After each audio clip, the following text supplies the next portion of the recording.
जो हमारे मौलाना आज़ाद जो स्वयं मदरसे के अंदर पढ़े हुए थे, कभी स्कूल कॉलेज का उन्होंने मुंह नहीं देखा था, वो भारत के पहले शिक्षा मंत्री बनाए गए। मान लीजिए काशी विश्वनाथ तो जीवन में एक बार जाएगा एक हिंदू, इतना तो जाता ही। आज 5 लाख रोज डेली काशी पहुंचते दर्शन करते हैं। जब वो काशी विश्वनाथ जाएगा और जब उसके रास्ते में वो ज्ञान वापी मस्जिद आएगी, कलंक, वो उभरा हुआ फोड़ा, उसको कुरमुत्ते की तरह उगी हुई जो चीज दिखाई देगी उसको, तो उसके मन में सवाल नहीं करेगा बीच में कहां से आ गई।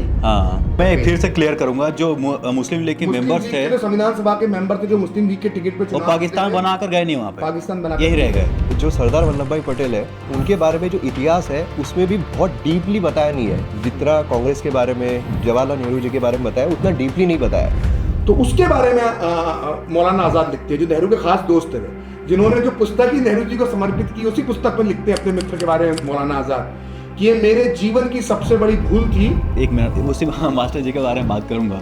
क्या आपको लगता है कि सुपरफिशियल नॉलेज दिया जाता है, जो नॉलेज को, इन्फॉर्मेशन को बहुत ज़्यादा ओवर सिंप्लीफाइड करके प्रस्तुत किया जा रहा है, डेंजरस है? 1942 में जब वो गिरफ्तार हो गए थे जेल के अंदर से, माफ कीजिए जेल में नहीं थे, वो अहमदनगर किले में बंद थे। अच्छा, तो ये आप लोग जो जेल बोल देते हैं तो थोड़ा सा गलत मैसेजिंग जाती है, ऐसा लगता है कि चक्की वक्की पीस रहे हैं। जेल था अंडमान निकोबार, कालापन, वीर सावरकर भर्ती थे। नमस्कार दोस्तों, मैं हूं आपके साथ मृत्युंजय चौबे और मेरे साथ ही मयूर मोगरे। आज हमारे साथ जो गेस्ट हैं, इनको किसी परिचय की आवश्यकता नहीं, वैसे तो इंदौर से हैं, प्रखर श्रीवास्तव। डीडी न्यूज़ पे एक प्रोग्राम आता है पूरा सच, जो कि हमारी और आपकी हिस्टोरिकल अंडरस्टैंडिंग को स्ट्रॉन्ग करती है। तो स्वागत है सर आपका। बहुत बहुत धन्यवाद। सबसे पहला सवाल, क्योंकि जैसे मैं यूपीएससी एस्पिरेंट्स को पढ़ाता हूँ, तो अक्सर जो सरदार वल्लभ भाई पटेल है उनके बारे में जो इतिहास है उसमें भी बहुत डीपली बताया नहीं है। जितना कांग्रेस के बारे में, जवाहरलाल नेहरू जी के बारे में बताया, उतना डीपली नहीं बताया। और जो कुछ भी बताया हुआ है उसका जो एक हम बोल सकते हैं कि एक अलग एंगल जो है वो भी आज सामने निकल कर आ रहा है बच्चों के सामने।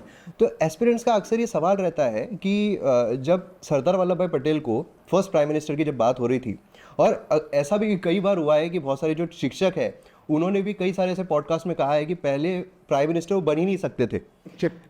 तो जब पहले प्राइम मिनिस्टर की बात हुई हमें आज़ादी मिलने के बाद, तो उस समय पर वोट ज़्यादा सरदार वल्लभ भाई पटेल को मिले थे, लेकिन स्टिल जो जवाहरलाल नेहरू जी है उनको पहला प्रधानमंत्री बना दिया गया।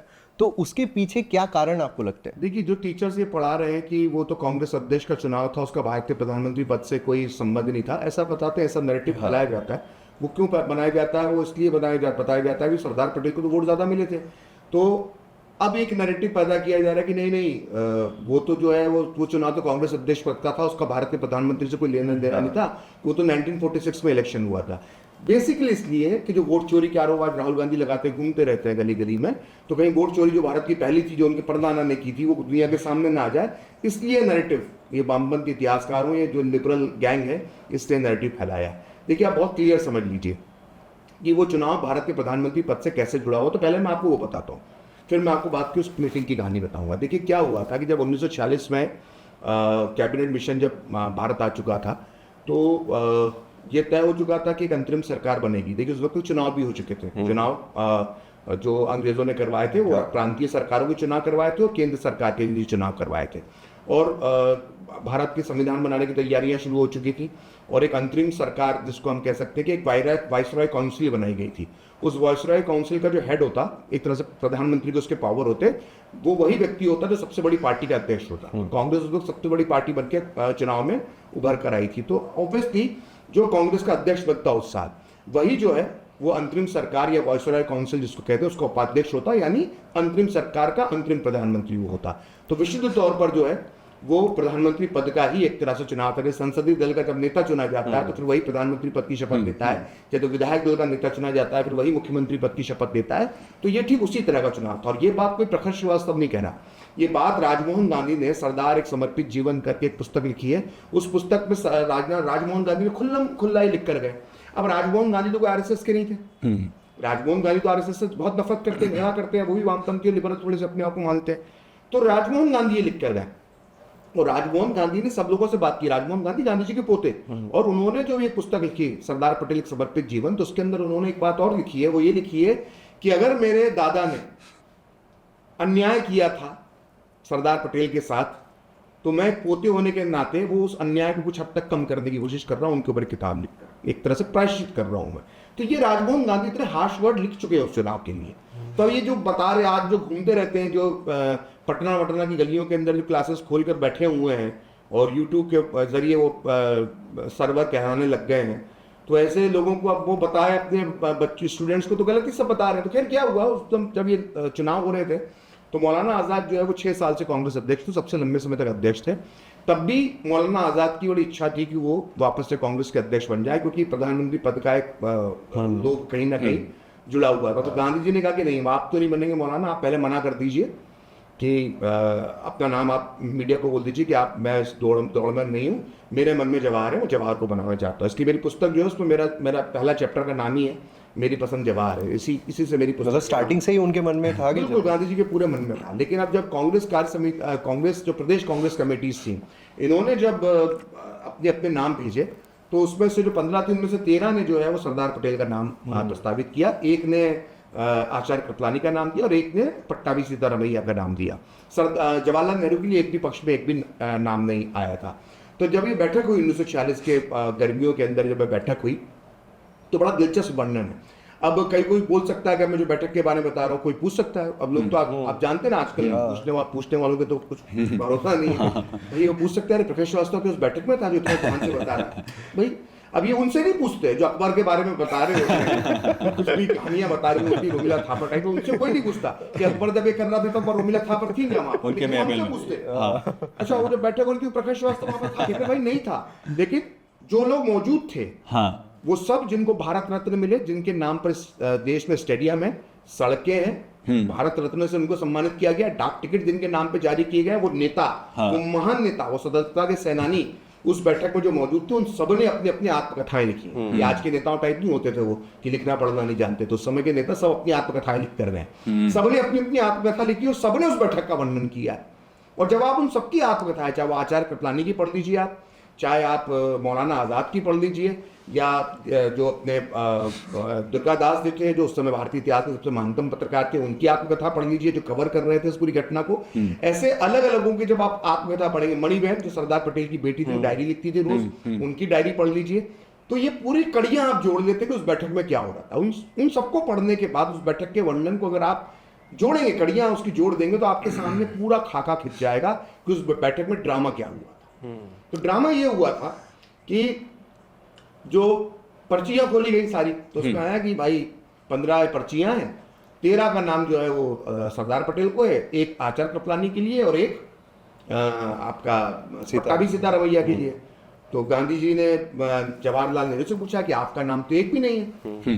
तो जवाहरलाल नेहरू ने इस पर कोई जवाब नहीं दिया। फिर सरदार गांधी जी ने आचार्य कृपलानी को इशारा किया। अब आचार्य कृपलानी खुद अपनी पुस्तक में लिख कर गए कि गांधी जी ने जब मुझे इशारा किया तो मैंने एक कागज चलाया कि भैया जवाहरलाल नेहरू का नाम भी प्रस्तावित कर दिया जाए। तो वो कार्य समिति की बैठक थी, तो कार्य समिति के पास भी पावर होता है कि वो किसी का नाम प्रस्तावित कर सकती है अध्यक्ष पद के लिए।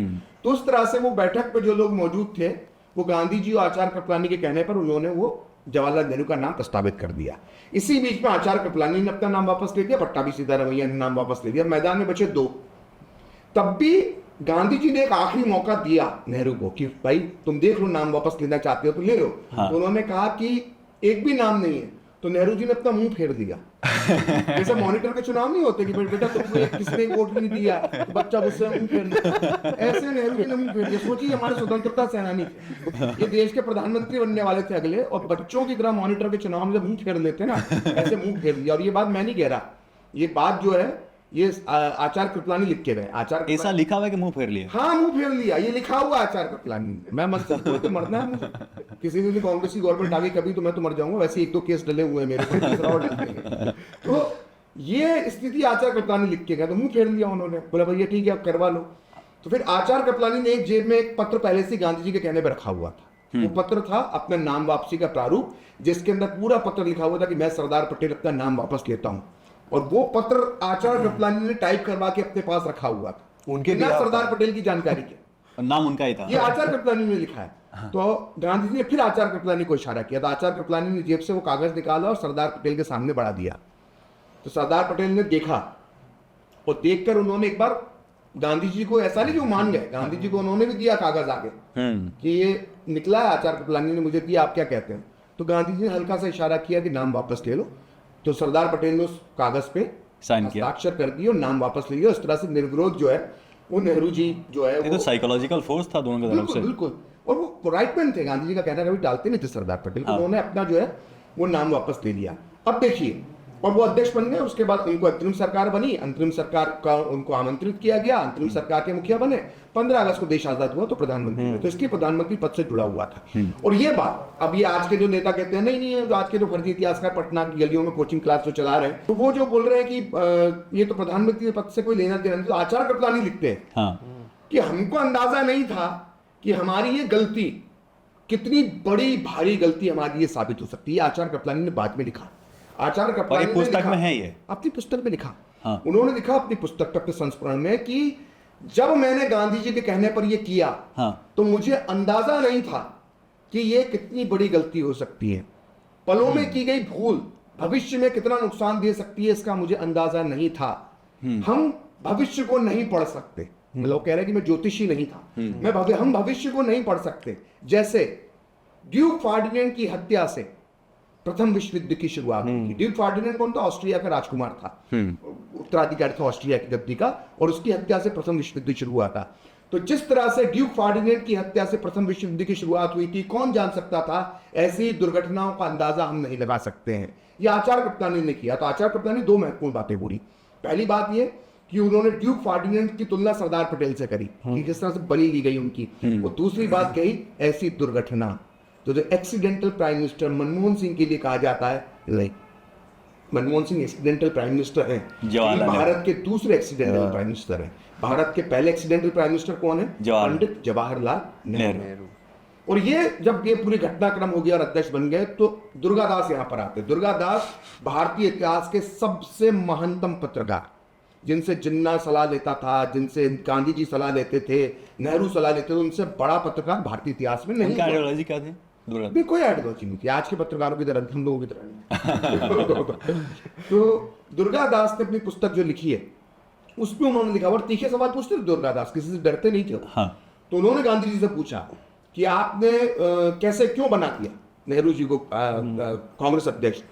तो गांधी जी ने कहा कि मेरी पार्टी में इकलौता वही अंग्रेज है। इकलौता वही अंग्रेज है, इकलौता जवाहरलाल वही नेहरू। अंग्रेज है। ये प्रकाश श्रीवास्तव नहीं कह रहा है, दुर्गादास को गांधी जी ने कहा है। और दुर्गादास की निष्ठा पे, सत्यनिष्ठा पे कोई सवाल नहीं उठा सकता। बहुत बड़े पत्रकार थे, ये आज के टाइप के नहीं थे। उन्होंने कहा, दुर्गादास लेके तो गांधी जी ने कहा कि मेरी पार्टी में इकलौता वही जवाहर जो है वो अंग्रेज है। और दूसरी बात गांधी जी ने बहुत महत्वपूर्ण कही। हाँ। दूसरी बात उन्होंने कही कि जवाहर कभी दूसरे नंबर पर नहीं रह सकता। मतलब गांधी जी को यह डर था कि सरदार पटेल चूंकि मेरे शिष्य हैं, हाँ। मेरी बात मानते हैं, मेरा सम्मान करते हैं, तो दूसरे नंबर पर वो रहकर काम कर लेंगे, उनमें वो ईगो नहीं है। लेकिन जवाहर दूसरे नंबर पर रहकर काम नहीं कर सकता। और यही बात मणिबेन पटेल लिखती है बाद में कि गांधी जी को यह था कि अगर ये दूसरे नंबर पर इसको रखा गया तो ये कुछ जोड़ तोड़ की राजनीति कर सकता है, तो मतलब कोई सबोटाज भी कर सकते थे। ये गांधी जी को डर था। तो ये करा। तो दुर्गादास लिखते हैं कि राजेंद्र प्रसाद ने उस वक्त कहा कि एक बार फिर ग्लैमरस नेहरू के लिए बापू ने एक अपने सिपाही की बलि दे दी। ये राजेंद्र प्रसाद, डॉक्टर राजेंद्र प्रसाद जो भारत के राष्ट्रपति बने। सिपाही कौन? सिपाही सरदार पटेल। हाँ। ग्लैमरस बॉय कौन? जवाहरलाल नेहरू। जवाहरलाल नेहरू। ये उन्होंने कहा। और अब आइए मौलाना आजाद। मौलाना आजाद तो बिल्कुल नेहरू जी के खास थे। अपनी पुस्तक इंडिया विंस फ्रीडम जो उन्होंने समर्पित की है जवाहरलाल नेहरू को की है, उस पुस्तक में वो लिखते हैं जब कैबिनेट मिशन के प्लान की धज्जियां उड़ा दी कांग्रेस अध्यक्ष होने के नाते नेहरू ने, और कैबिनेट मिशन को ठुकरा दिया, कैबिनेट मिशन के प्रस्ताव में उल्लंघन डाल दिया। मैं 1 मिनट रुकूंगा, ये सभी पुस्तक आप पढ़ चुके हैं? नहीं, आपको क्या लग रहा है? मैं मतलब दर्शकों के लिए मैं ना केवल पढ़ चुका हूँ, इन सब पुस्तकों के पेज नंबर के साथ मैंने अपनी पुस्तक में कोट किया है। अगर मैं झूठ सब बोलूंगा तो अभी केस लग जाएगी। हाँ। चैलेंज कर रहा हूँ, अगर मैं झूठ बोल रहा हूँ, गलत बोल रहा हूँ, तो कोई भी केस भारत की किसी भी अदालत में, किसी भी थाने में जाके FIR लिखा सकता है मेरे खिलाफ कि प्रकाश श्रीवास्तव झूठ बोल रहा है। मुझे कोई डर नहीं, मैं कोर्ट में साबित कर दूंगा। ये सब लिखा हुआ है, जो भी बता रहा हूँ सब लिखा हुआ है, पेज नंबर के साथ मैं आपको बता। हाँ, आपके प्रोग्राम में सभी पेज नंबर वगैरह सब आप बताते हैं। मतलब बताना पड़ता है ना। रोमिला थापरकर में सुना मिली हुई अखबार के बारे में हम कुछ भी लिखते हैं। वो तो ये भी कहते थे कि युधिष्ठिर ने अशोका से सीखा था। उनको ही लिबर्टी, भाई हम लोगों को लिबर्टी नहीं है, हमें पेज नंबर बताने पड़ते हैं। कोई पूछ सकता है ना, तुम थे क्या बैठक में? आपके साथ ट्रेंड हो गया, अच्छा तो तुम उस बैठक में थे जो बता रहे हो भाई, इसलिए पेज नंबर बताएं। तो कैबिनेट मिशन के प्लान के धज्जियां उड़ा दी नेहरू ने। वो गलत किया था, सही किया था, वो अलग विषय है। तो उसी की वजह से फिर डायरेक्ट एक्शन डे होता है, फिर डायरेक्ट एक्शन डे की घोषणा कर देता है जिन्ना, और फिर वो कलकत्ता में दंगा होता है, हिंदू मारे जाते हैं। तो उसके बारे में मौलाना आज़ाद लिखते हैं, जो नेहरू के खास दोस्त थे, जिन्होंने जो पुस्तक ही नेहरू जी को समर्पित की, उसी पुस्तक में लिखते हैं अपने मित्र के बारे में मौलाना आज़ाद कि ये मेरे जीवन की सबसे बड़ी भूल थी कि मैंने सरदार पटेल को हटाकर, सरदार पटेल के खिलाफ षड्यंत्र करके, एक तरह से कहने का भाव यही होता है कि सरदार पटेल को पीछे हटाकर मैंने नेहरू को कांग्रेस अध्यक्ष बनाने में भूमिका निभाई, ये मेरे जीवन की सबसे बड़ी भूल थी। गांधी जी मान लेते हैं। ये मौलाना आज़ाद अच्छा, जो खास दोस्त थे, हाँ। जिन्होंने अपनी पुस्तक समर्पित की, उसी पुस्तक में जो नेहरू को पुस्तक समर्पित की है, उसी पुस्तक में उन्होंने लिखा है कि मेरे जीवन की सबसे बड़ी भूल थी कि मैंने जो है जवाहरलाल नेहरू को जो है वो कांग्रेस का अध्यक्ष बना दिया। तो ये घटनाक्रम पूरा है। अब आके कोई बोले कि नहीं वो तो एक कांग्रेस, अरे भाई तू कौन है यार? अगर जब मुझसे पूछते ना तू था क्या बैठक में, तो मैं उनसे पूछता तू कौन है यार? तू माट साहब है कौन? पटना का माट साहब जो बता रहा है कि अध्यक्ष पद का प्रधानमंत्री पद, वो भाई मौलाना आजाद मान रहे कि प्रधानमंत्री पद का वो दावेदार बनता है जो अध्यक्ष बनता है, राजमोहन गांधी मान रहे, आचार्य कृपलानी उसको दुर्घटना मान रहे, वो डिजिटल मास ना 3 में ना 13 में तू अपनी यूनिवर्सिटी यूट्यूब में आके बता रहा है कि नहीं वो तो कांग्रेस अध्यक्ष पद के लिए चुनाव था, तो प्रधान भाई तू कौन है यार?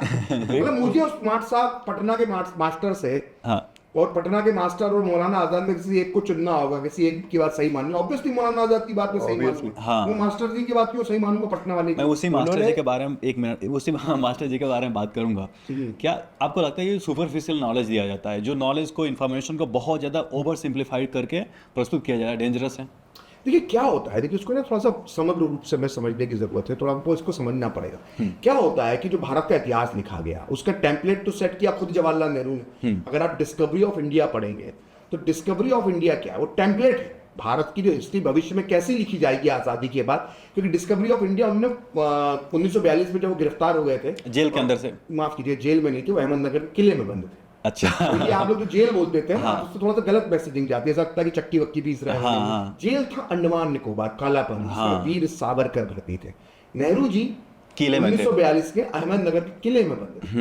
तो ये थोड़ा आप लोग सारी सुविधाओं के साथ, जैसे गांधी जी जेल में बंद नहीं थे 1942 में, वो प्रिंस आगा खान महल पुणे में बंद थे, वो महल में बंद थे। जेल होता काला पानी, वीर सावरकर, करेक्शन किया करें, इसी वजह से हिस्ट्री गड़बड़ होती है। तो ये जो टेम्पलेट उन्होंने 1942 के बाद ही वो डिस्कवरी ऑफ इंडिया लिखी है, तो उन्होंने टेम्पलेट सेट कर दिया तब भारत की आजादी की, ये इतिहास ऐसे लिखा जाएगा भारत का। अब वो इतिहास कैसे टेम्पलेट सेट किया उन्होंने, वो गजनबी का वर्णन करते हैं जो इतना खूनी आतताई था, मतलब जिसकी हिंसक कहानियां जो है मतलब किसी को इतिहास में दर्ज है। गजनबी के लिए लिखता है कि कला का पुजारी था, ये जो शिल्प कला और जो स्थापत जो बिल्डिंग्स वगैरह होती हैं, इसका पुजारी था, उसको देखना उसको समझना बड़ा उसे अच्छा लगता। तो मथुरा का वर्णन करते गजनी की नेहरू जी, गजनी जब नेहरू उधर आया मथुरा में, तो मथुरा के लिए उसने वर्णन किया। और ये गजनवी के जो संस्मरण उनके साथ ये उस समय के दरबारी इतिहासकार चलते थे, वो पूरा इतिहास लिखते थे डे टू डे का। तो वो इतिहास गजनी के साथ जो आया था गजनी से, उसने वो इतिहास में लिखा, वो उसी को रेफरेंस देते हुए उसमें वो उसको कोट करते हैं चाचा नेहरू डिस्कवरी ऑफ इंडिया में, कि जब वो मथुरा आया, गजनी ने कहा कि मैं अगर ऐसा शहर बसाना चाहूं तो मुझे 200 साल लगेंगे, और ना जाने उसने कितनी सोने की दिनार बोली कि इतने सोने की दिनार मुझे लगेंगे। ये नेहरू जी लिखते हैं, ऐसा शहर में 200 साल में बसा पाऊंगा। और यहां पर वो फुल स्टॉप लगा देते हैं नेहरू जी, और ये साबित करते हैं कि देखिए वो भारत की स्थापत्य कला को देख के कितना प्रभावित हुआ था गजनी। यहाँ पे उन्होंने किया, नेहरू जी ने इतना लिख के छोड़ दिया। अब इसके आगे की लाइन जो ओरिजिनल पुस्तक में लिखी है, जो गजनी के समकालीन उसके दरबारी ने लिखी थी, उसमें आगे क्या लिखा हुआ है? गजनी सही कहता है, गजनी मथुरा की बिल्डिंगें देखकर, इमारतें देखकर कहता है कि ये अगर इस शहर में गजनी में बसाना चाहूँ अफगानिस्तान में, तो मुझे 200 साल लगेंगे, इतनी लाखों मेरे लिए सोने की दिनारें लगेंगी, आओ इस शहर को जला दो। ये अगली लाइन है, ये अगली लाइन है उसकी असली पुस्तक में। मतलब जो जहां पर गजनी कह रहा है कि आओ शहर को जला दो, जला भी दिया जाता है मथुरा को, तोड़ दिया, वो चाचा नेहरू खा गए उस टाइप को। इसको कहते हैं पिक एंड चूज, कि जो मुझे अच्छा गप कड़वा कड़वा थू तो जो उनको लेना था चाचा नेहरू को डिस्कवरी ऑफ इंडिया में, कि जो मथुरा की तारीफ कर रहा है गजनी, वो तो ले लिया। अगली लाइन में कहता है कि शहर को जला दो, वो गायब कर दिया उन्होंने, और साबित करा कि भारत की स्थापत्य कला का बड़ा दीवाना था गजनी। तो हमारे देश का जो पहला प्रधानमंत्री था, वो प्रधानमंत्री बनने के 4-1 साल पहले भारत की हिस्ट्री के टेम्पलेट सेट कर रहा था। व्हाट्सएप यूनिवर्सिटी से हिस्ट्री पढ़ रहे होंगे क्या व्हाट्सएप तो नहीं होता, तो ऐसे कुछ जाने कहाँ से पढ़ गया, तो जेल में कितनी किताबें उनके पास होंगी, ये भी एक वाली बात है। और अगर आती थी तो कितनी सुविधा थी। ये भी एक बात रही। कोई भी एक व्यक्ति, मैंने भी किताबें लिखी तो 500 पुस्तकों के रेफरेंस है उसमें, तो 500 पुस्तकें जो है मेरे को पढ़नी पड़ी। ये तो मैं अपना अनुभव बता रहा हूँ। तो वो डिस्कवरी ऑफ इंडिया जो लिखी, पूरे भारत का इतिहास लिखा है हमने, अशोक जाने किस किस का लिख दिया। तो किताबें जाने कितनी हजारों पढ़ी, हजारों किताबें आती कहाँ से थी? अहमदनगर के किले में, ये भी एक रहस्य का विषय है। खैर, तो ये जो भारत का जो इतिहास का टेम्पलेट को सेट करके गए ना, इसलिए जो सब गलतियां हैं, हम सब ने इतिहास, जब हमारा इतिहास लेखन हुआ ना, जो हमारे मौलाना आजाद जो स्वयं मदरसे के अंदर पढ़े हुए थे, कभी स्कूल कॉलेज का उन्होंने मुंह नहीं देखा था, वो भारत के पहले शिक्षा मंत्री बनाए गए। मदरसे में पढ़े थे, उन्होंने मजहबी शिक्षा ली थी। आजाद साहब ये सब शिक्षा नहीं ली थी उन्होंने, गणित बड़े पढ़े नहीं थे वो, लेकिन उन्होंने भारत का पहला शिक्षा मंत्री बनाया गया। अब ठीक है, भारत में हो सकता है, संभव है। तो पाकिस्तान में नहीं हो सकता मेरे ख्याल से। तो उन्होंने सब, जब ये बहसें हुई, भैरप्पा साहब अभी इस दुनिया में नहीं रहे, उन्होंने जब इसका विरोध किया, बहुत बुजुर्गों के अभी उनका देहांत हुआ, बड़े महान इतिहासकार थे, उपन्यासकार भी थे, उन्होंने जब कहा कि नहीं, ये तो लिखना चाहिए इतिहास में जो जो हुआ है, बोला नहीं, इससे लिखकर आपसी रिश्ते बिगड़ेंगे। अगर हम बता देंगे कि इतनी मूर्तियां तोड़ी गई थी, इतना विध्वंस मुगल शासकों ने या मुस्लिम शासकों ने किया है, तो उससे हिंदू मुस्लिम संबंध बिगड़ेंगे, बच्चों के मन में बात आएगी कि भाई जो उनकी क्लास में दूसरे मजहब के लोग पढ़ते हैं, उनके प्रति उनके मन में गलत भाव आएगा, तो इस सच को छुपा दो, इस सच को हमें बताना ही नहीं है। लेकिन उन लोगों ने ये, लेकिन ऐसा देखा जाए तो जो हिंदू में कुरीतियां हैं, आप तो खुल के बता रहे हो, इससे भी तो हा सकता है, मतलब ये नहीं सोचा। जब आप ये बता रहे हो कि हिंदुओं की वर्ण व्यवस्था में दलितों पर ये अत्याचार करते थे सवर्ण हिंदू, तो क्या दलित बच्चे के मन में सवर्ण उसकी क्लास में पढ़ने वाले बच्चों के प्रति नफरत नहीं आ रही? हाँ, और वहाँ लेकिन यही दिक्कत है ना। ये तो हिपोक्रेसी हो गई। बात कही भैरप्पा जी ने, बात कही कि बच्चा जब मंदिर जाएगा और मंदिर में वो टूटी हुई मूर्तियां देखेगा, तो क्या वो खुद से, अपने पिता से या और लोगों से सवाल नहीं पूछेगा मेरी देव की मूर्ति कैसे टूट गई? और ये मेरा व्यक्तिगत अनुभव है। विदिशा हमारे मध्य प्रदेश में एक जगह है, भोपाल के पास। हाँ, भोपाल के पास। वो 7th या 6th 7th में पढ़ता था। मेरे पिताजी के साथ में मंदिर घूमने के लिए गया, मुझे मंदिर एक्जैक्टली वो याद नहीं है। उस मंदिर में मैंने भगवान विष्णु की एक मूर्ति टूटी हुई देखी। अच्छा, तो मेरे मन में ख्याल आया कि टूटा कैसे? हाँ, ये टूटा कैसे? तो जो साथ में वहाँ के जो लोकल गाइड होते हैं, उन्होंने मुझे बता दिया कि ये ऐसे टूटा। तो आप कितना छुपा लोगे? आप किसी बच्चे से कैसे छुपा लोगे? वो जब जाएगा, बड़ा भी थोड़ा भी हो गया, वो जब निकलेगा और मंदिर टूटे हुए देखेगा, मान लीजिए काशी विश्वनाथ तो जीवन में एक बार जाएगा एक हिंदू, इतना तो जाता ही। आज 5 लाख रोज डेली काशी पहुंचते दर्शन करते हैं। जब वो काशी विश्वनाथ जाएगा और जब उसके रास्ते में वो ज्ञान व्यापी मस्जिद आएगी, वो कलंक, वो उभरा हुआ फोड़ा, उसको कुरमुत्ते की तरह उगी हुई जो चीज दिखाई देगी उसको, तो उसके मन में सवाल नहीं करेगा बीच में कहां से आ गई। और वो देख, वो ज्ञान व्यापी क्या है, मतलब किसी उसके लिए कोई बहुत दिमाग लगाने की जरूरत है? वो साफ साफ एक मंदिर है, मंदिर के ऊपर एक टोपा पहना दिया गया है। अरे भाई, वो साफ दिखाई दे रही है मंदिर की दीवारें, उसके ऊपर एक गुंबद रख दिया। तो मतलब ये ह्यूमन ब्रेन है, कोई सोचेगा ना कि ज्ञान व्यापी को देख के, मतलब जिसकी मोतिया बिंद भी होगा ना इसकी आंखों में, जो पार्शियल नेत्रहीन होगा, वो भी देख के पहचान जाएगा कि भाई ये मंदिर है, मंदिर के ऊपर गुंबद लगा दिया है। लेकिन सर, मस्जिद बनाना बेहुदा नमूना है वो स्थापत्य कला का, मतलब अपनी दीवार तक नहीं बना पाए वो। और भैया तुम्हें सटा के क्यों बनानी है हमारे सारे मस्जिद? तुमने भाई, तुम्हारे पास तुम जिले सुबानी जहांपना थे, पूरा काशी तुम्हारा था भाई, 5 किलोमीटर दूर एक बड़ा सा प्लॉट लेके महान मस्जिद बना लेते। वो काशी विश्वनाथ से सटा के क्यों हमारी मस्जिद बनाई तुमने अपनी? वो तो फोड़ के बनाया गया ना। कृष्ण भूमि से सटा के क्यों बनाई? तो भाई तुम तो जिले सुबानी थे ना, तुम्हारी पूरा शासन था, बना लेते 20-25 एकड़ में अपनी मस्जिद।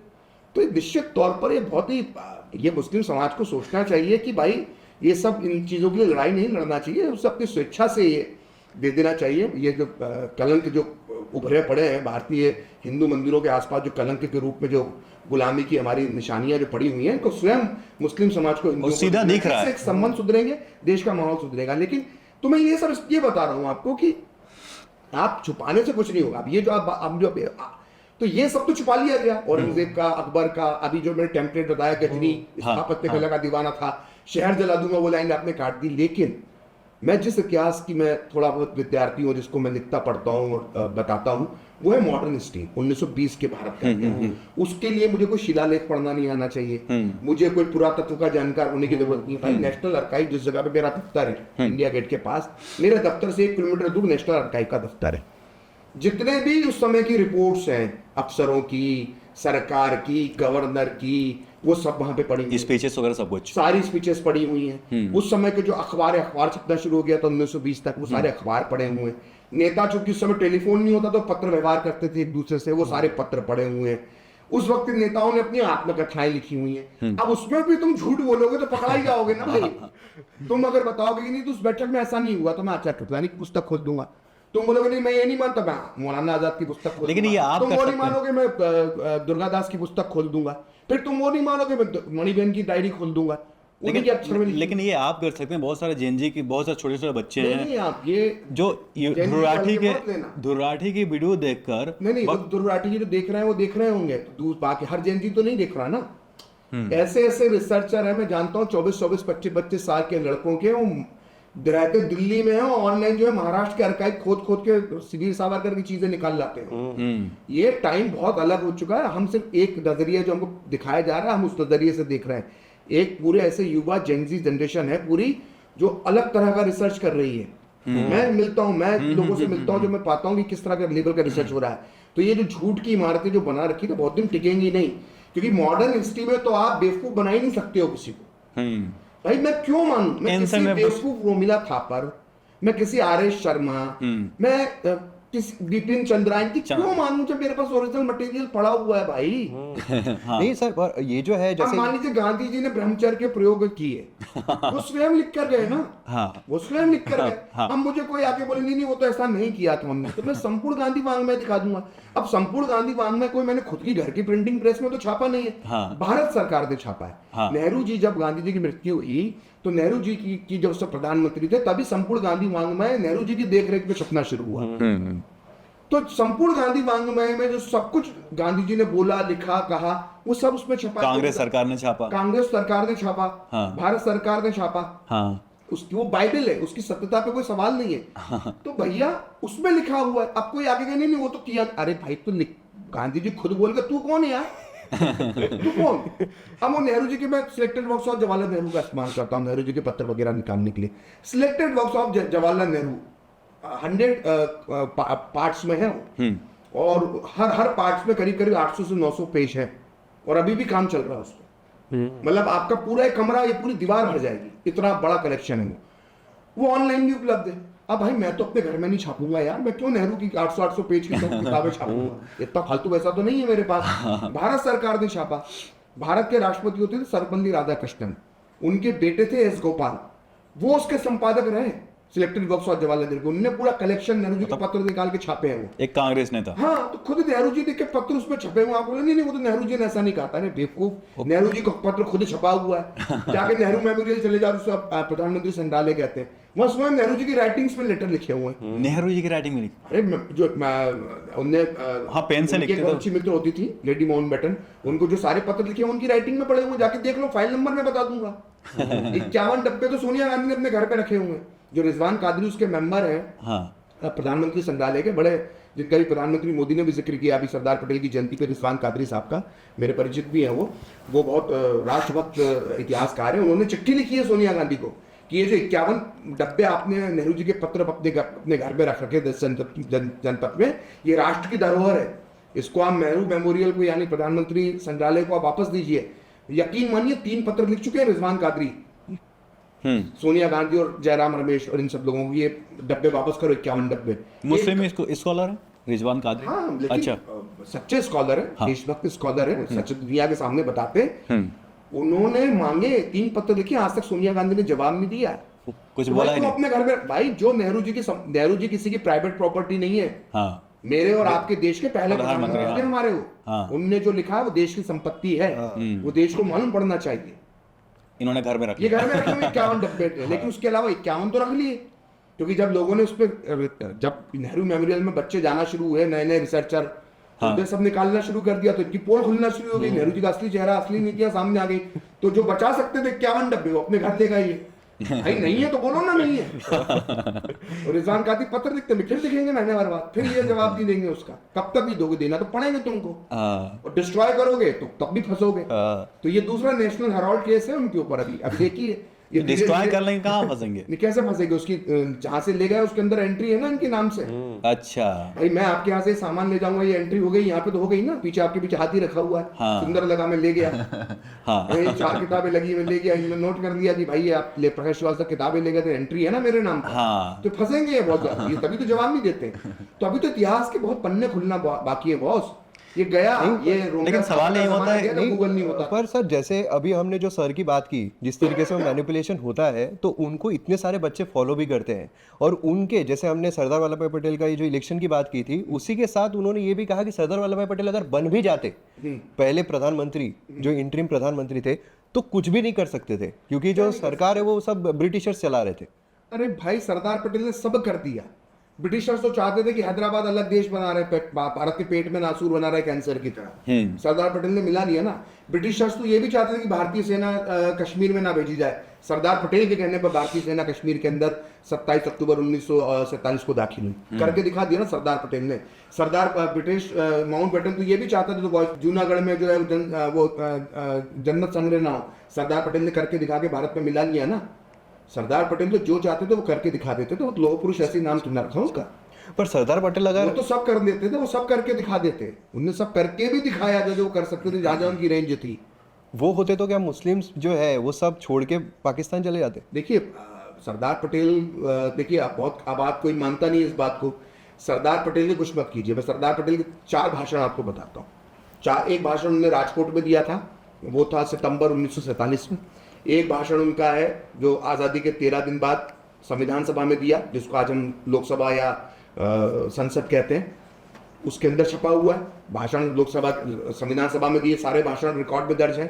तो एक 28 अगस्त 1947 को दिया था 13 दिन बाद, वो भाषण है। एक राजकोट का भाषण है। एक 3 जनवरी 1948 का कलकत्ता में दिया भाषण है, उसकी तो उनकी ऑडियो मौजूद है यूट्यूब में। और एक 6 जनवरी 1948 का लखनऊ में दिया भाषण है। तो सिर्फ 4 भाषण की बात कर रहा हूँ। ऐसे 40 भाषण मैं बता सकता हूँ, समय कम इसलिए 4 ही बता रहा हूँ। इन 4 भाषणों में उन्होंने क्या किया? पहला भाषण शुरू करते हैं अपन 28 अगस्त 1947 जो उन्होंने संविधान सभा में दिया दिल्ली में। दिल्ली में होती है संविधान सभा, दिल्ली में थी।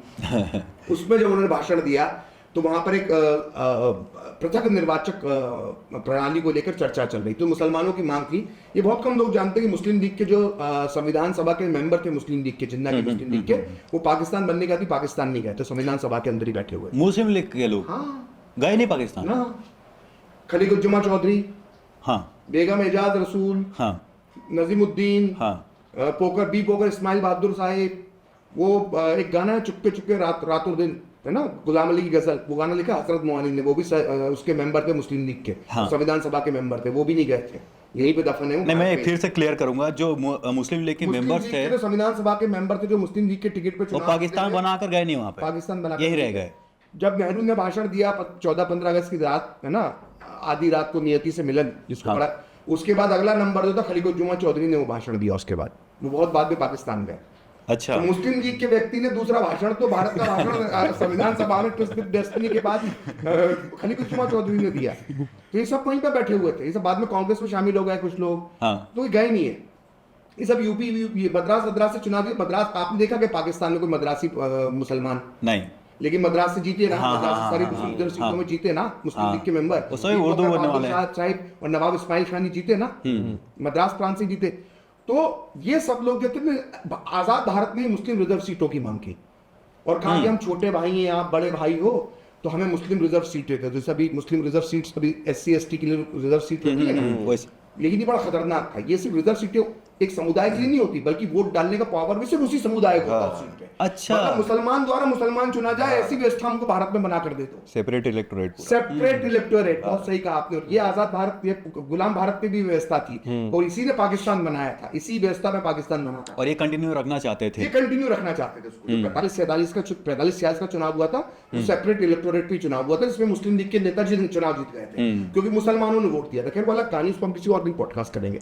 तो ये जब 28 अगस्त को उन्होंने भाषण दिया तो इन्होंने कहा कि हम छोटे भाई हैं, आप बड़े भाई हो। मुस्लिम लीग के लीडर्स ने कहा हमको सेपरेट इलेक्टोरेट दे दो। तो नेहरू पटेल जी खड़े हुए, बोले छोटे भाइयों का प्यार हम देख चुके, किसी प्यार ने पाकिस्तान बनाया है और छोटे भाई जहर दे रहे हैं, इस जहर को हम खाएंगे नहीं। और तुम्हें अगर पाकिस्तान में तुम्हारी श्रद्धा है, उठो और पाकिस्तान चले जाओ। और ये ऑन रिकॉर्ड है, ये ऑन रिकॉर्ड है, ये ऑन रिकॉर्ड है। ये मन से नहीं बोल रहा भाई साहब, क्यों केस करना चाहते हो, ऑन रिकॉर्ड है। उन्होंने कहा कि जिसकी पाकिस्तान में श्रद्धा है वो पाकिस्तान चले जाए।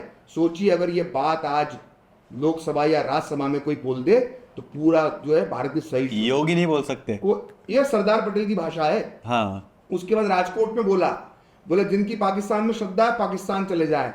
इसके बाद आई 3 जनवरी 1948 कलकत्ता, वो तो भाषण यूट्यूब में मौजूद है, अगर आप चाहें तो इस वीडियो में लगा भी देना ये भाषण। पढ़े हैं वैसा हाँ, कुछ पढ़े हैं, उसमें बोला है नहीं, पढ़े हैं। ये जो 3-4 करोड़ मुसलमान भारत में पड़े हैं, हाँ सोचिए ये भी नहीं कहा ये 3-4 करोड़ मुसलमान हमारे भाई जो भारत में रहते हैं, आज का नेता ऐसा बोलता है ना, हाँ। मतलब बीजेपी के नेता भी ऐसी भाषा बोलते हैं कि हमारे मुसलमान भाई, कोई भाई भाई नहीं। सरदार पटेल ने कहा ये 3-4 करोड़ मुसलमान जो भारत में पड़े हैं, ये एक रात में देशभक्त कैसे हो गए मुझे समझ में नहीं आता। तो ये अवेलेबल है हाँ। यूट्यूब पे। हाँ फिर लखनऊ में जो 6 जनवरी को भाषण दिया, उसमें कहा उन्होंने कि सिर्फ बातों से काम नहीं चलेगा। हाँ हाँ इसी लखनऊ के मुसलमानों ने पाकिस्तान बनाया था, और अब आपकी बातों से काम नहीं चलेगा। हाँ। इस देश के प्रति आपकी निष्ठा को आपको साबित करता पड़ेगा। बोले इतनी हार्श लैंग्वेज कि आप भारत के मुसलमानों से कह रहे हो कि बातें मत करो, साबित करो कि तुम्हारी निष्ठा भारत में है, तुम भारत के प्रति वफादार हो, ये साबित करो। ये सरदार पटेल के शब्द है। आज सरदार पटेल जब इतने फुल फॉर्म में थे वो उस वक्त जनवरी 1948 तक, वो तो गांधी जी की हत्या के बाद थोड़ा बैकफुट पर चले गए। अन्यथा उन्होंने तय कर रखा था। प्यारेलाल नैयर जो गांधी जी के पर्सनल सेक्रेटरी थे, उन्होंने पूर्णाहुति करके एक पुस्तक लिखी है 4 खंडों में, गांधी जी के अंतिम जीवन का उसमें पूरा वर्णन है, क्योंकि वो तो पूरे समय गांधी जी के साथ शेडो की तरह उसके साथ रहते थे।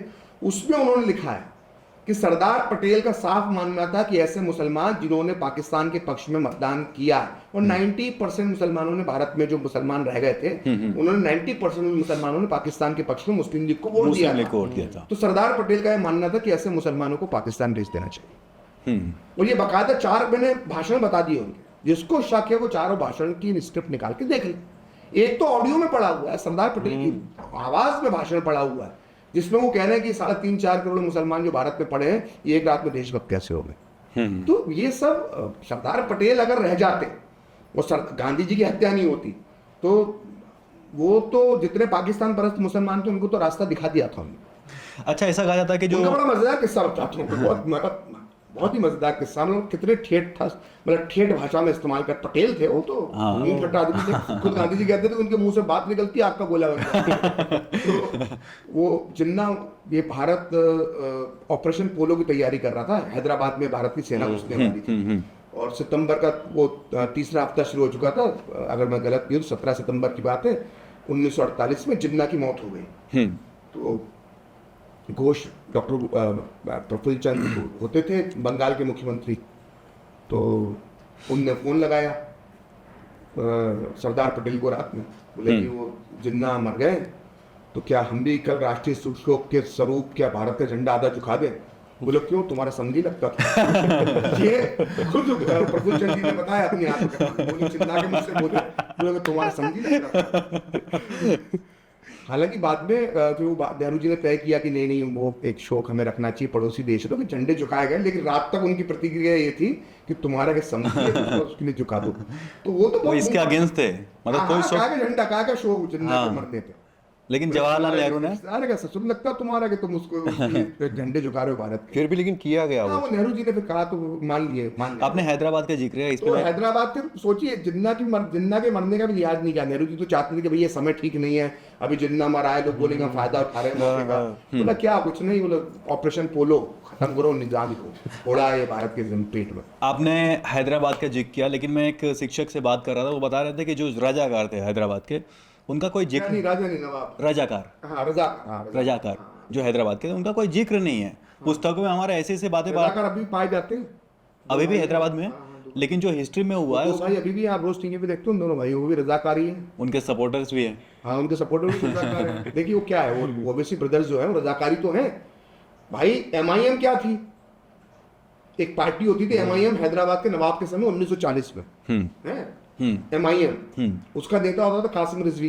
कासिम रिजवी रजाकारों का नेता था, तो उसने सेना बना रखी थी और MIM राजनीतिक पार्टी बना रखी थी।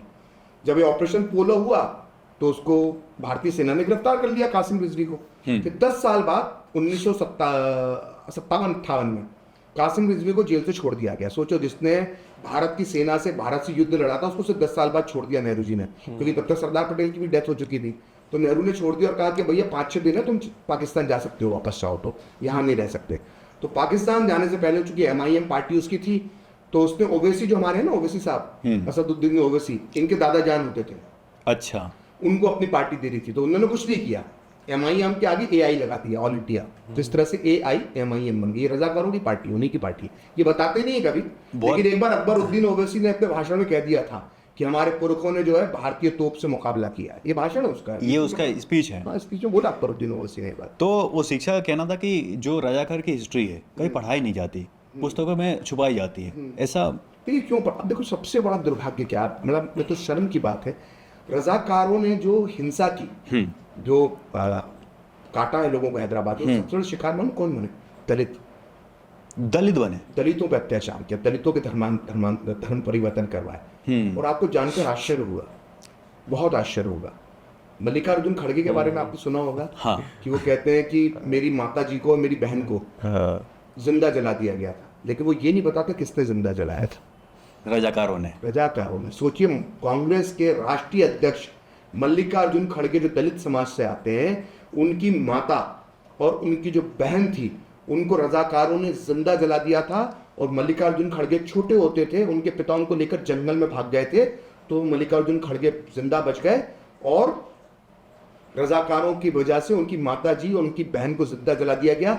लेकिन खड़गे जी जब ये बात करते हैं तो उनके मुंह में किसने जलाया था बताते ये नहीं बताते, बस जला दिया गया। और उनके बेटे प्रियांक खड़गे सनातन धर्म के खिलाफ क्या क्या बोलते हैं, हाँ, आपने सुना है। हाँ, लेकिन कभी ये नहीं बताते कि उनकी दादी को जलाने वाले कौन थे, मतलब जो जिन्होंने दादी को जलाया उनके लिए चुप्पी है, और जिन बेचारे हिंदुओं ने, जिस सनातन ने उनका कुछ नहीं बिगाड़ा, हाँ, उनके लिए वो भद्दी भद्दी बातें। हाँ। तो सोचिए, जब कांग्रेस का अध्यक्ष नहीं बताता कि मेरी माँ के साथ, मेरी माँ के हत्यारे रजाकार थे क्योंकि उसको मुस्लिम वोट बैंक की चिंता है, तो आप किससे उम्मीद करेंगे यार? मतलब हिपोक्रेसी की हद है भाई, ये हद है। सीमा होती है। सीमा होती है। वो चलता सही मीम चलता भाई, इन्हीं लोगों के लिए बनाया, जिसने मीम बनाया सैल्यूट हो। मोदी जी आते हैं मतलब उसमें। सोचिए यार, कांग्रेस के अध्यक्ष हो और बताते जरूर हो कि मैं बचपन में अनाथ हो गया था, मेरी माँ को जिंदा, अब जिंदा जला दिया तो कोई जलाने वाला भी होगा ना, तो उसका नाम भी बोलो। और ये जो है ना, वही नेहरू जी का टेम्पलेट सेट था ना, कि बड़ा खूबसूरत शहर है, बस यही पर इसको जला दो, गायब कर दीजिए, वही टेम्पलेट है कि मेरी माँ को जलाया, मेरी बहन को जलाया, किसने जलाया? चुप।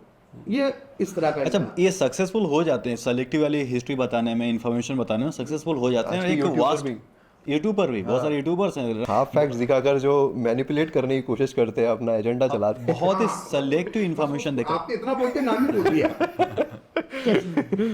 तो मैं यही बोल रहा हूँ, बहुत सारे यूट्यूबर्स हैं आज के, बहुत सारे हिस्टोरियंस हैं, प्रोफेसर्स हैं, जर्नलिस्ट हैं, सेलेक्टिव इन्फॉर्मेशन देकर एक नैरेटिव सेट कर लेते हैं और सक्सेसफुल होते हैं। क्या आपको लगता नहीं कि जो करंट गवर्नमेंट है कहीं ना कहीं विफल हैं उनको नैरेटिव काउंटर करने में? देखिए ऐसा नहीं है। देखिए क्या होता है कि आप 70 साल वर्सेस, देखिए एक व्यक्ति ने 70 ओवर खेले, मैं आप क्रिकेट की लैंग्वेज में बताता हूँ, 70 ओवर खेले उसने, तो कितनी सारी बॉलें मिली, तो उसने बहुत सारे रन बना दिए। अभी आपको 11 साल ही तो खेलने को मिले, 11 ओवर तो खेले हैं आपने। अभी जब आप 70 ओवर खेल लेंगे ना पूरे, उस दिन बात करेंगे, तब तक हम रहे ना रहे।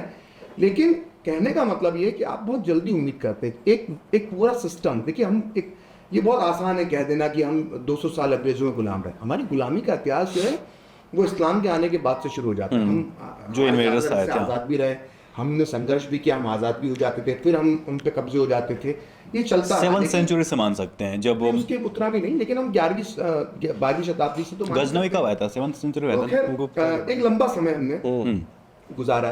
तो अब आप सोचते हो 11 साल के अंदर सब कुछ बदल गया, तो 11 साल बहुत कम समय होता है। अभी हमको बड़ा लगता है कि हमने 11 साल गुजारे हैं उस काल में, लेकिन जब ये आप 200 साल बाद जाएंगे तो 11 साल 2 या 3 पन्नों की कहानी होता है। गुलाम मंच भारत में 200 साल चला, कितने पन्नों में समझ जाता है? 4 या 5 पन्नों में।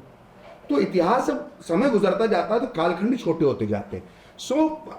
हम लोग क्या बहुत जल्दी चाह रहे हैं, काम हो रहा है। देखिए, और अब कोई सरकार के वो CBSE की किताबों में आप लिख देंगे, उससे कुछ नहीं हो जाएगा। अब एक पैरेलल नैरेटिव आ गया भाई, लोगों के पास नेशनल आर्काइव जो है वो सिर्फ जाना नहीं है, आप किसी गांव में बैठ के इंटरनेट पे ओपन नैरेटिव भी लिखे। हाँ ठीक है, काम अभी बहुत होना बाकी है, थोड़ा स्लो भी रहा है, लेकिन निराश होने की जरूरत नहीं है।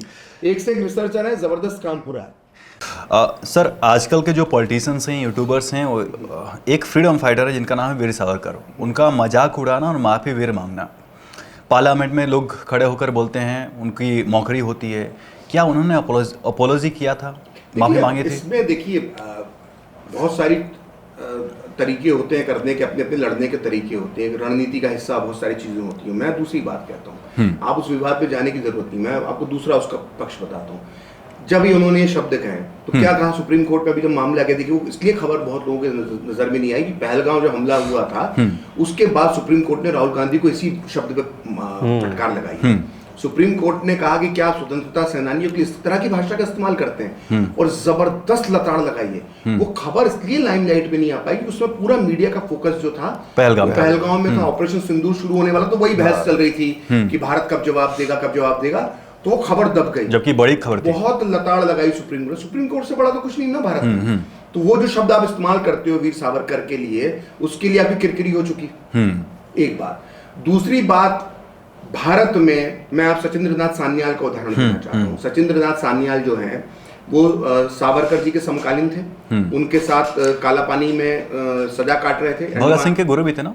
हाँ, उनको भगत सिंह अपना मानते थे, अपना आदर्श मानते थे। उनमें से आदर्श मानों में से एक सचिंद्र नाथ सान्याल भी थे। गिड़गिड़ा रहा है क्योंकि उसका बेटा जेल में बंद है, और जो संथानम जो जवाहरलाल नेहरू के साथ जेल में बंद थे, तो वो उतने बड़े नेता नहीं थे। तो इतने खुश हो गए वो कि जब उनको और जवाहरलाल नेहरू को एक ही हथकड़ी के अंदर बांधा गया, तो उन्होंने एक पुस्तक लिख डाली छोटी सी, हैंडकफ्स विद जवाहर। उस पुस्तक में वो लिखते हैं, अब बेचारा उनके मन में तो कोई नेहरू जी के प्रति गलत भावना नहीं, गर्व से भरे हुए थे कि यार मुझे जवाहर के साथ एक हथकड़ी में बांधा गया, और इसी नाम से उसने पुस्तक लिख डाली, हैंडकफ्स विद जवाहर। अभी भी इंटरनेट पे उपलब्ध है उस पीडीएफ उसका। अच्छा। उसमें वो लिखते हैं कि रात में जब नेहरू जी सोते थे तो चूहे घूमते थे, तो नेहरू जी डर जाते थे, डर के उड़ जाते थे। तो जेल के अंदर इस संथानम जी ने लिखा है। अच्छा। संथानम जो नेहरू जी के साथ जेल में बंद थे नाभागी जेल में, उन्होंने लिखा है कि जब चूहे दौड़ते थे तो नेहरू जी डर जाते थे और बड़े परेशान होने लग गए थे। वो कपड़े भी धोते थे तो कपड़े धोने की उनको आदत थी, तो परेशान हो जाते थे। बोले जेल की दीवारें कच्ची थी, उससे मिट्टी झड़ती थी, तो नेहरू जी उससे परेशान होकर झाड़ू लगाना शुरू कर देते थे। तो संथानम जी ने पूरा अपने संस्मरण में बताया है जो उनके साथ जेल में बंद थे। अब कोई ये ना बोलते ना फिर कि अच्छा तुम प्रखर श्रीवास्तव जेल में बंद थे, भाई मैं बंद नहीं था, लेकिन संथानम जी बंद थे। और संथानम जी ने अपनी आत्मकथा लिखी है, हैंडकफ्स विद जवाहर। उसके अंदर वो लिख रहे हैं कि नेहरू जी, तो भैया सोचो, एक जेल में मिट्टी गिर रही है थोड़ी सी तो नेहरू जी परेशान हो गए, चूहा दौड़ा तो परेशान हो गए, कपड़े धोना पड़ा तो परेशान हो गए, और एक वीर सावरकर सोचो 13 लीटर तेल कोल्हू की तरह जो बैल निकालता है ना, उस कोल्हू में जुटकर बैल की तरह 13 लीटर तेल निकालना पड़ता था। सर का पसीना घुटनों के नीचे पंजे तक पहुंच जाता था, ऐसे बांध के रखा जाता था हथकड़ियों से, और पांव में बेड़ियां खड़े रखकर, और शौच जाने के लिए भी उसी अवस्था में जाना पड़ता था, हथकड़ियां लगाकर, बेड़ियां लगाकर।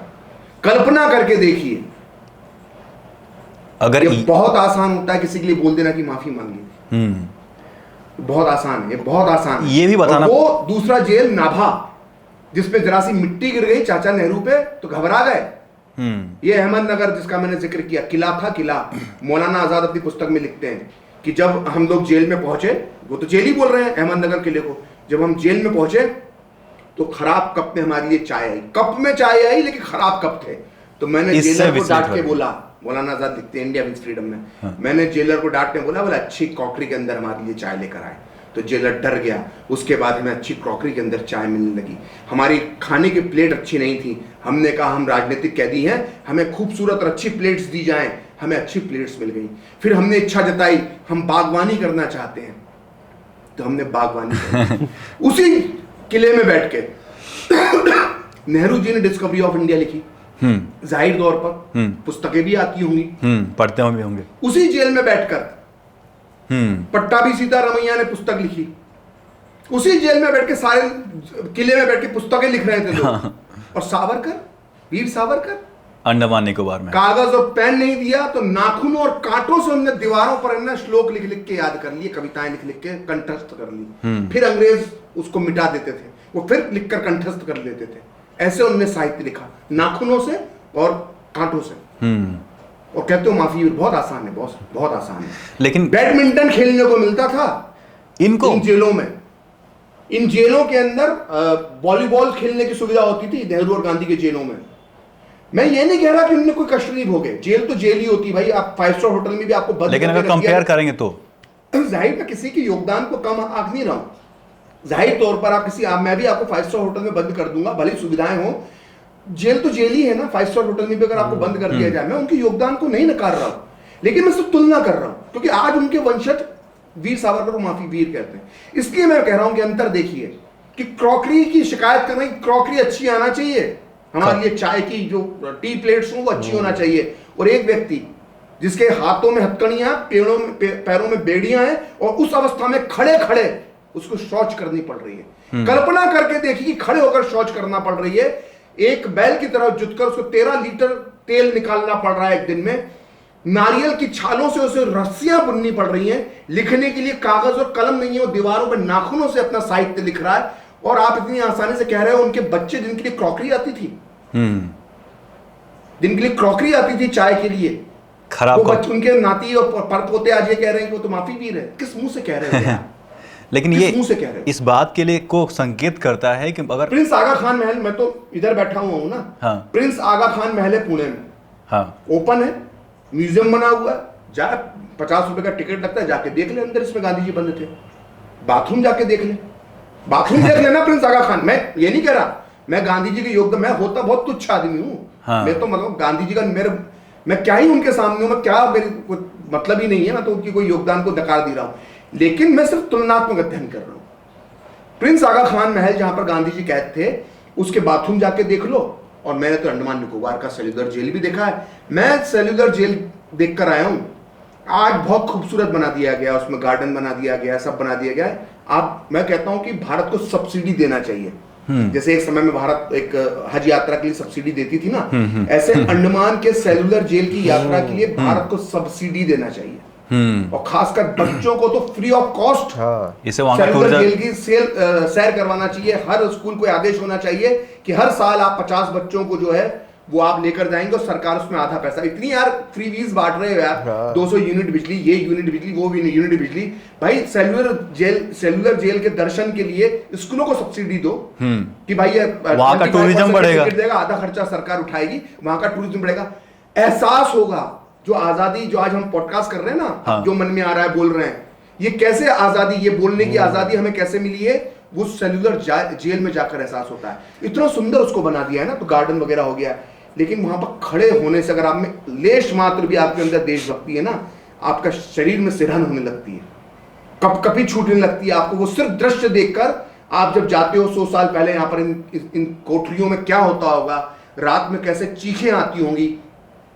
सावरकर को जिस कोठरी में बंद करके रखा गया था वो मैंने देखी है, मैंने उसके दर्शन करने का मुझे सौभाग्य प्राप्त हुआ है। उस कोठरी के ठीक पास में फांसी घर था, और ये आज की तरह फांसी नहीं कि 15 साल में एक को फांसी होती थी, वहां पे तो रोज होते हर 10 दिन 8 दिन में फांसी होती थी। हाँ। और फांसी के पहले जो जिसको फांसी दी जा रही होती थी तो चीखता था, चिल्लाता था, तो वो स्वर आपको जो सभी पॉलिटिकल प्रिजनर्स थे वहां पे जिनको फांसी, नहीं पॉलिटिकल भी थे और दूसरे प्रिजनर्स भी थे, क्रिमिनल्स होंगे, क्रिमिनल्स भी आते थे। तो आप कल्पना कीजिए ना, मैं प्रिंस आगा खान महल के अंदर सजा भुगतने वाले गांधी जी को भी मैं गलत नहीं कह रहा, वो भी कैदी थे। जो नगर किला है उसको भी मैं गलत नहीं कह रहा, लेकिन जो व्यक्ति काला पानी में रहता है उसको भी दर्द को महसूस करो। दो उनके ऊपर आजीवन कारावास की सजा थी, उसकी मौकरी की जा रही है। आप इस तरह से नहीं कर सकते, और यही सुप्रीम कोर्ट ने उनको दिखा दिया। आज तो देखिए कोर्ट के केस अभी आने वाले हैं, लेकिन उस समय ये माफी वीर जो बोलते हैं ना, खुद माफी वीर निकलेंगे, इनको माफी मांगनी पड़ेगी। ये बहुत राहुल गांधी कर रहे हैं ना, ये मैं लिख के रख लीजिए, इनको माफी वीर, ये इनको माफी मांगे बिना छूटेंगे नहीं। इन्हें बहुत गलत जगह पंगे ले रखे, इन्हें संघ के खिलाफ गांधी जी का हत्या जाने क्या क्या बोल दिया, हाँ, कुछ ही बोल ये माफी मांगेंगे, ये होंगे माफी वीर।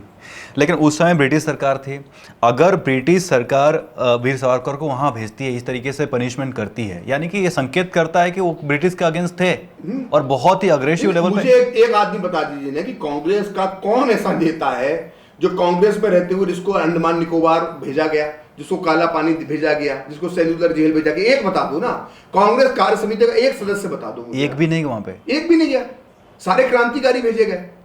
इनको तो बहुत सुविधाजनक जेल में रखा गया था। और एक मैं आपको बताता हूँ, सैयद महमूद, आज तक नहीं बताया, नई चीज बता रहा हूँ मैं आप। एक सैयद महमूद थे, उनका नाम मैंने रखा माफी महमूद। अच्छा। सैयद महमूद जो तो बिहार के बहुत बड़े नेता थे, बाद में बिहार के वो शिक्षा मंत्री बने, भारत के विदेश राज्य मंत्री भी बने। अच्छा। तो 1942 में जब पूरी कांग्रेस की कार्य समिति को गिरफ्तार किया गया, तो गांधी जी को तो भेज दिया आगा खान महल में, इनको भेजा गया अहमदनगर किले के अंदर। तो सैयद महमूद को भेजा गया। तो उसमें कौन कौन बंदे थे अहमदनगर किले में? कृपलानी, नेहरू, सरदार पटेल, मौलाना आजाद, पट्टाभी सीतारमैया और सैयद महमूद। ये कार्य समिति के सदस्य थे। कांग्रेस कार्य समिति का सदस्य बहुत बड़ा नेता हो, अपने आज भी माना जाता, तब भी माना जाता था। और सैयद महमूद बहुत बड़े नेता थे, विदेश मंत्री बनाया उनको भाई नेहरू ने, विदेश राज्य मंत्री अपने कैबिनेट में। तो सैयद महमूद के बारे में मौलाना आजाद लिखते हैं कि ये बीच बीच में अपने कमरे में बहुत देर तक बंद रहते थे और बाहर आके हमसे अंग्रेजी के शब्द पूछते थे। तो हमको समझ में हम सब भी किताब लिख रहे हैं, ये भी सैयद महमूद भी किताब लिख रहे होंगे। अचानक बीच में एक चिट्ठी आई अंग्रेजों की वायसरॉय ऑफिस से, और उसमें कहा गया कि स्वास्थ्य कारणों से सैयद महमूद को रिहा किया जाता है।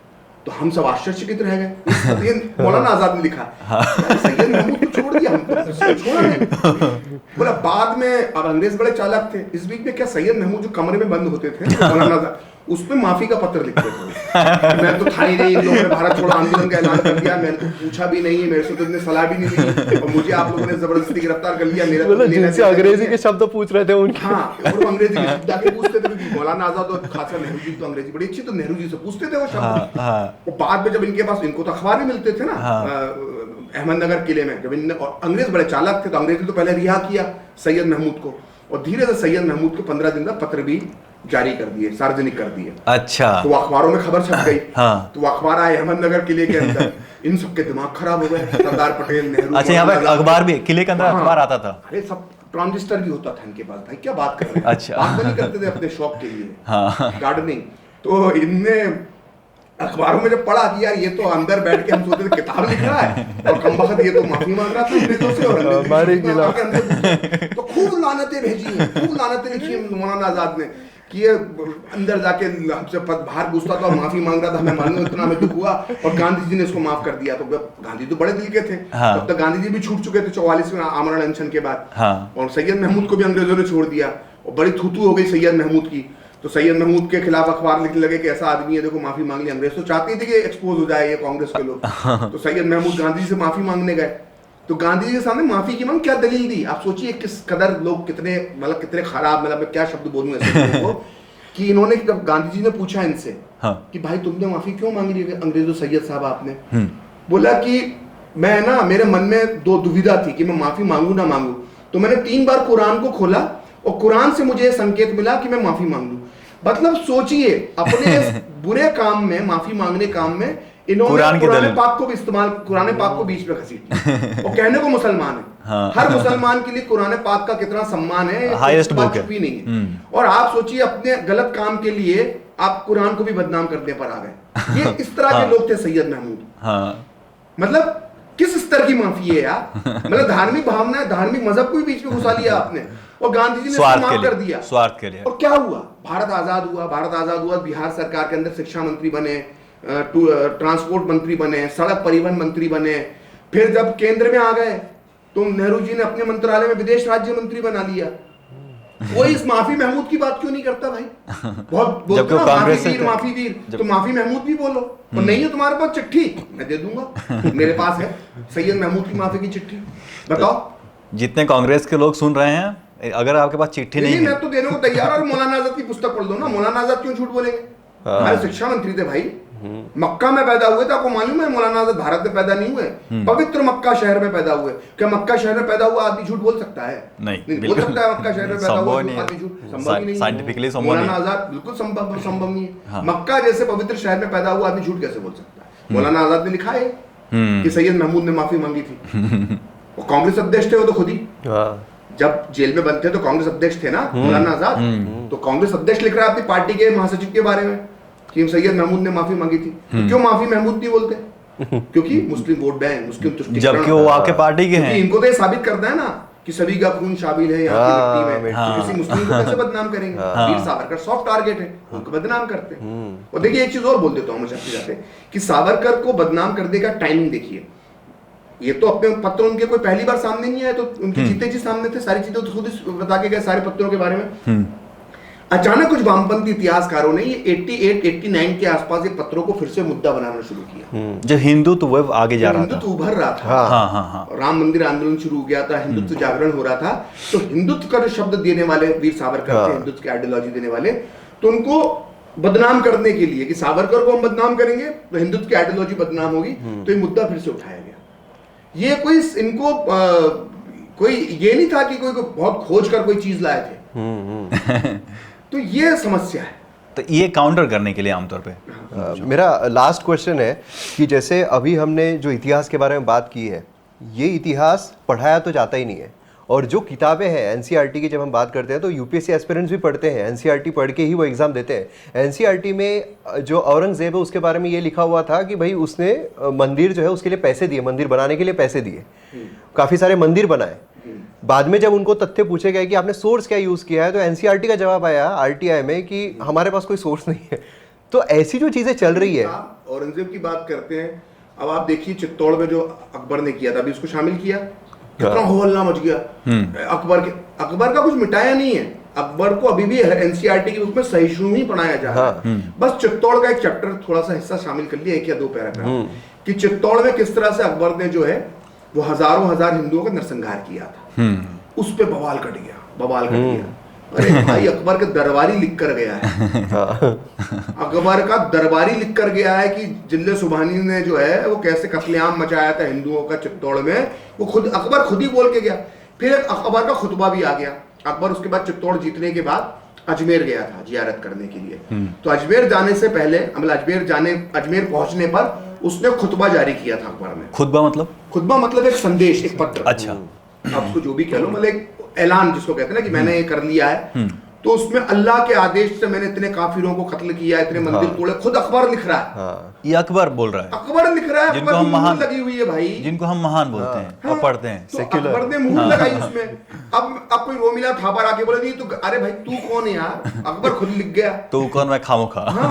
3 मिनट 13 में वो खुद ही लिख कर गया, उसके दरबारी लिख कर गया। उसके 4 और समकालीन चित्तौड़ की लड़ाई में, चित्तौड़ की लड़ाई के बाद किस तरह से, और ना सिर्फ देखो, आप जब युद्ध में पुराने जमाने में सैनिकों को तो एक दूसरे को इसी तरह से मारते थे, कुछ समय कोई इस तरह के पैक्ट तो होते नहीं थे, कोई है ना, कोई संधियां जैसे आजकल हैं, उस तरह की संधियां तो होती नहीं थी। तो ये होता था, लेकिन चित्तौड़ के अंदर किसानों को मारा अकबर ने, उन किसानों को मारा जो रसद अंदर पहुंचा रहे थे, खाने पीने का सामान। अच्छा, आम लोगों को मारा उसने, उन्हें स्वीकार किया ना उसने। मंदिर तोड़ने के बाद अकबर स्वीकार कर रहा है, तुम मत मानो।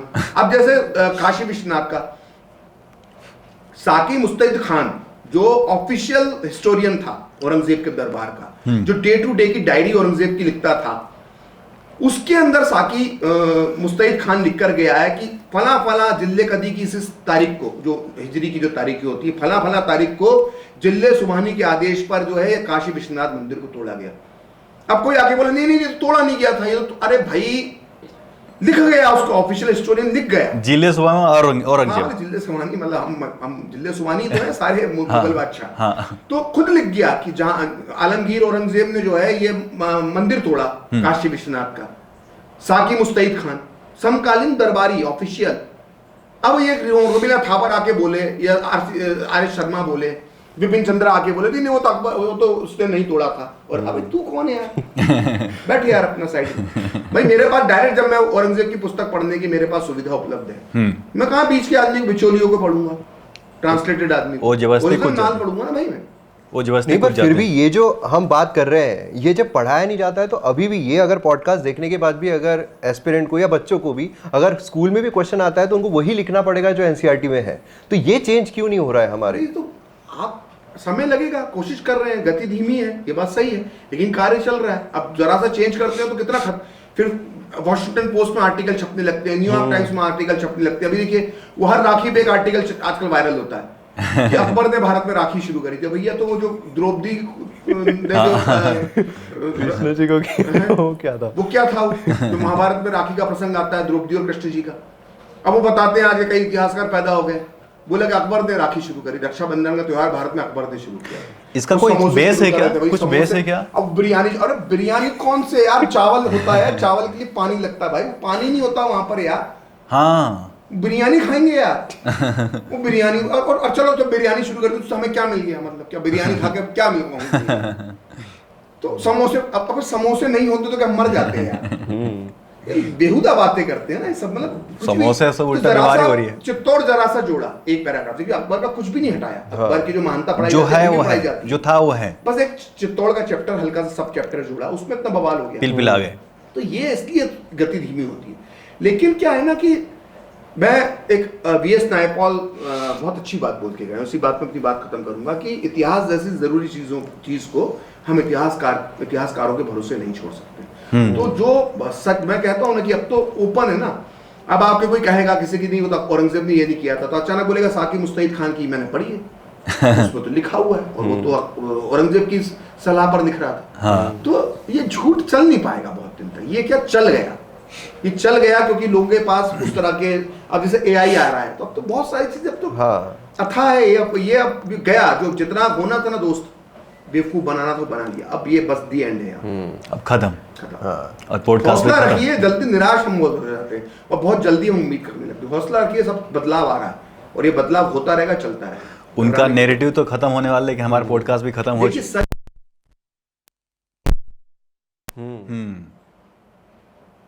इसके मायने हैं, बहुत बड़ी फिलॉसफी है इसके पीछे, इसके बहुत बड़े मायने हैं, इसके मायने हैं। सर आप हमारे पॉडकास्ट पे आए, इसके लिए बहुत बहुत धन्यवाद। हमें आशा है कि जो हमारे दर्शक है उनको बहुत नई नई चीज़ें जानने को मिलेगा। बहुत बहुत धन्यवाद।